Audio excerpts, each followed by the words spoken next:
Right back to me once again as we close out the night, because we do still have active tornado warnings in place across the Central Coast. Now, there's 3 warnings that I'm keeping a very close eye on, but everywhere on the Central Coast, even if you are not currently included in these, will be seeing problems overnight. Well, there's been a whole lot of rain today, continuing to see large-scale concerns with that, but I want to start off with something completely different at the start of this forecast, and that is another earthquake that happened just after 3:40 p.m.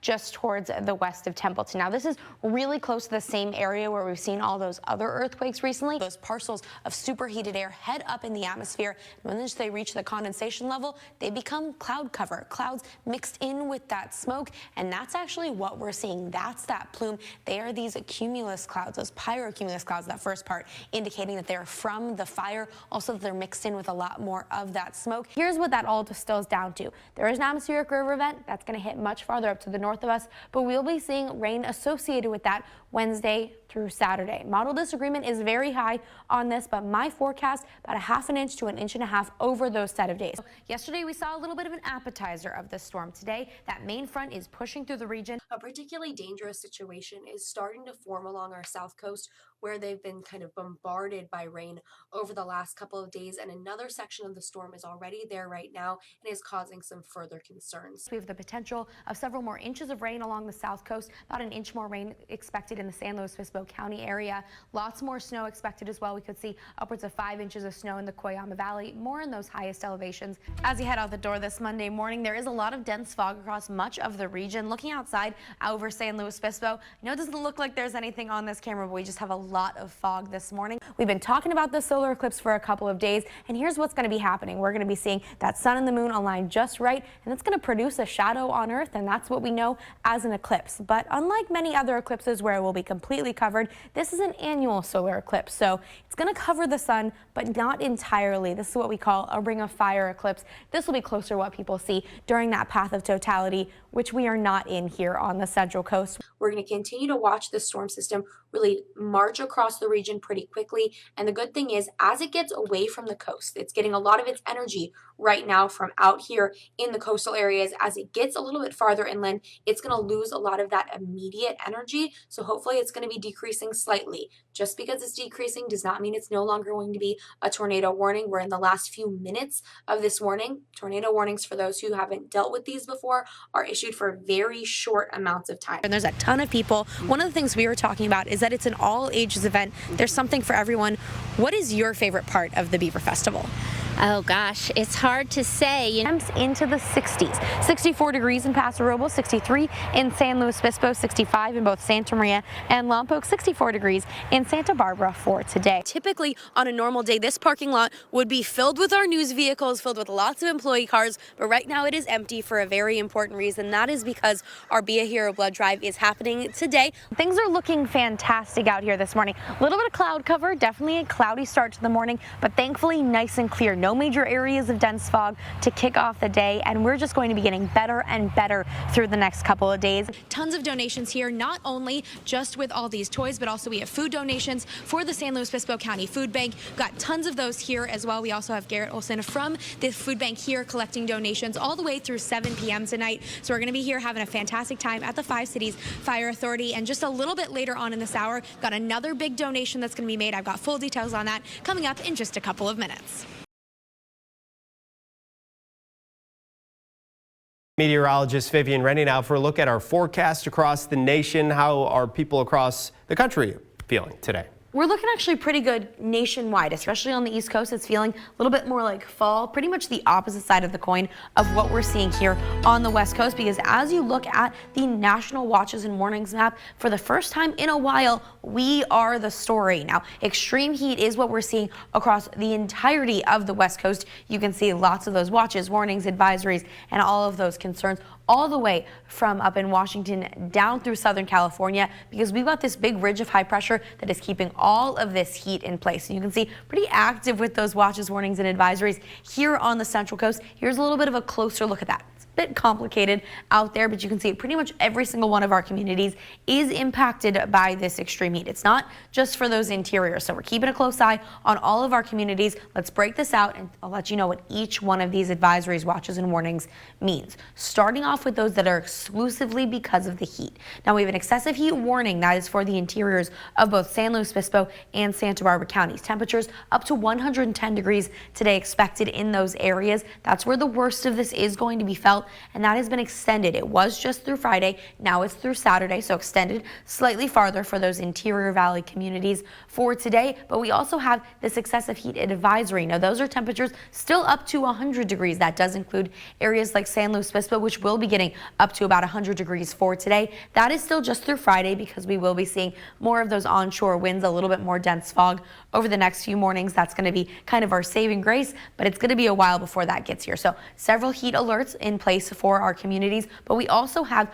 a compounding issue, which is fire weather. So we've got very warm conditions, we've got lots of sunshine, and we also have very dry ground fuels. Mix that in with a little bit of some of those gusty winds, especially at the higher elevations. That's really what's being highlighted in this map, where those winds are going to be a little bit higher. And now we've got fire weather watches to keep an eye on as well. But even if you're not in the communities highlighted by this watch, just be extra cautious over the next couple of days. It's going to be tricky with anything that could produce sparks. These could spread really quickly. We've seen that on some of those fires on the sides of the roadway. So lots going on. This one is through 10 p.m.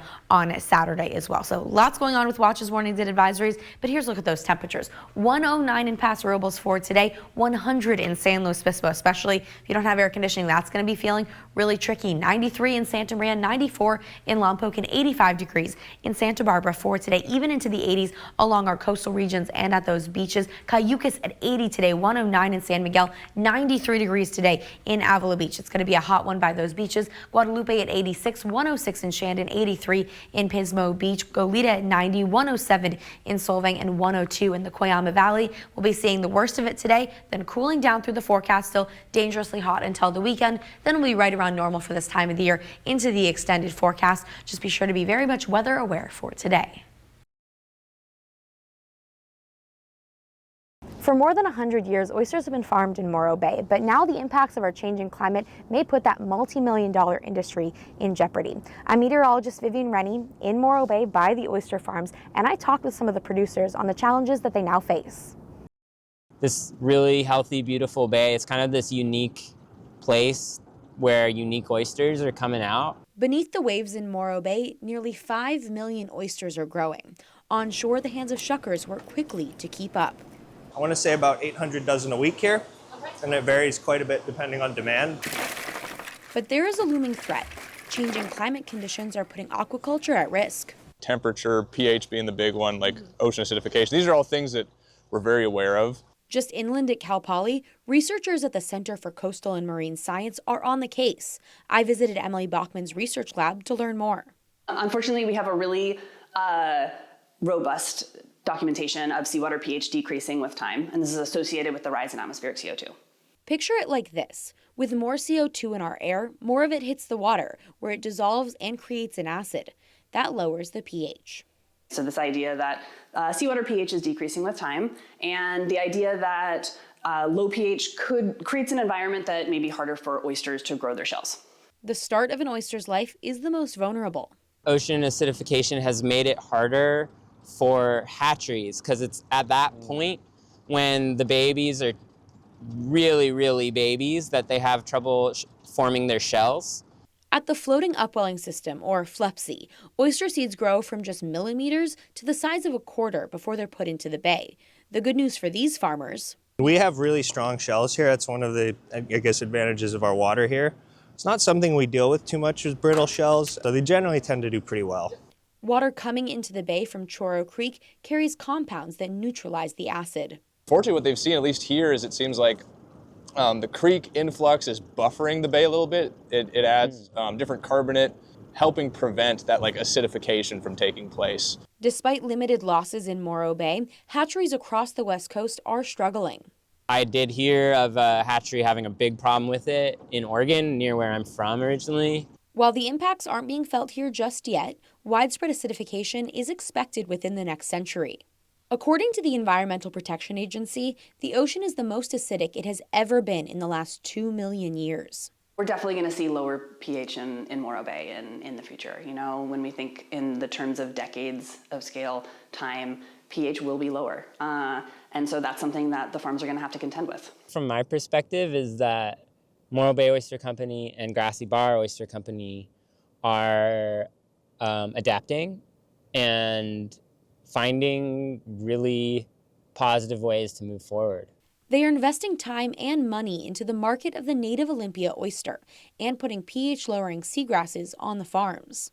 There's been a lot of discussion of co-locating seagrasses with oyster beds to sort of manage different seawater chemistry. The seagrasses can help raise the seawater pH. California oyster farms are like quickly figuring out what to do about it. So I just think there's like a whole lot of hope.